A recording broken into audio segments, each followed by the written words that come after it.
Hi viewers, good morning. ఈరోజు dhaba style ఎమ్మి chicken fry ఎలా చేసుకోవాలో చూద్దాం. అరకిలో చికెను, ఒక పెద్ద సైజు ఉల్లిపాయ, ఒక 4 పచ్చిమిరపకాయలు, కరివేపాకు, అరకప్పు పెరుగు. ఇప్పుడు చికెన్లో పసుపు, ఉప్పు, కారం, అల్లం వెల్లుల్లిపాయ పేస్టు, మసాలా వేసి మ్యారినేట్ చేసుకోవాలి. ఒక అరగంట నుంచి గంట వరకు మ్యారినేట్ చేసి ఉంచుకోవాలి. అరగంట తర్వాత మ్యారినేట్ చేసుకున్న చికెన్ తీసుకుని పక్కన ఉంచుకోవాలి. ఒక పెద్ద సైజు ఉల్లిపాయ తీసుకున్నాం కదా, అది బాండి పెట్టి అందులో ఆయిల్ వేసి ఈ ఉల్లిపాయ బాగా వేగనివ్వాలి.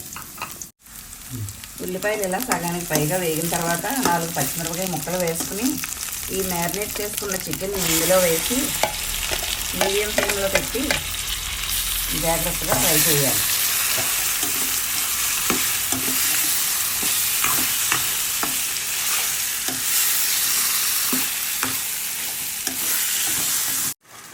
ఇలా చికెన్లో వాటర్ అంతా బయటకు వచ్చేస్తుంది. ఈ వాటర్ అంతా ఎగిరిపోయే వరకు మీడియం ఫ్లేమ్లో పెట్టి చికెన్ ఇలా ఫ్రై చేసుకుంటూ ఉండాలి.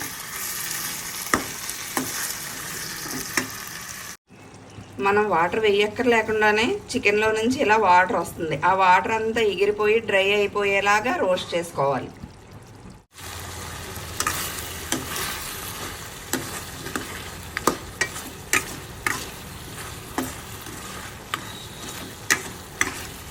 నీళ్ళన్నీ బాగా దగ్గరగా ఎగిరిపోయే వరకు ఫ్రై చేసుకోవాలి.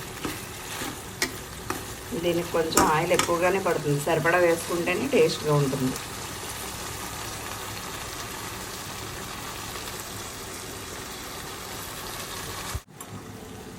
కడాయి మందంగా లేకపోతే కొంచెం అడుగు పడుతుంది. కడాయి మందంగా ఉన్నా ఈ ఫ్రై వల్ల కొంచెం కడాయి అడుగు పడుతుంది. కాబట్టి దగ్గరుండి బాగా ఇలా వేపుకుంటూ దగ్గరే ఉండి చేసుకుంటే బాగుంటుంది, లేదంటే మాడిపోతుంది. బాగా డ్రై రోస్ట్ అయిపోయిన తర్వాత ఆపేసి డిష్ అవుట్ చేసుకోవడమే. ఇంకొంచెం డ్రై రోస్ట్ అయిన తర్వాత డిష్ అవుట్ చేసుకుంటే, ఇలా వేగిన తర్వాత డిష్ అవుట్ చేసుకోవాలి. ఇందులో కొంచెం కొత్తిమీర, పుదీనా వేసుకుంటే ఎమ్మి dhaba style chicken fry ready.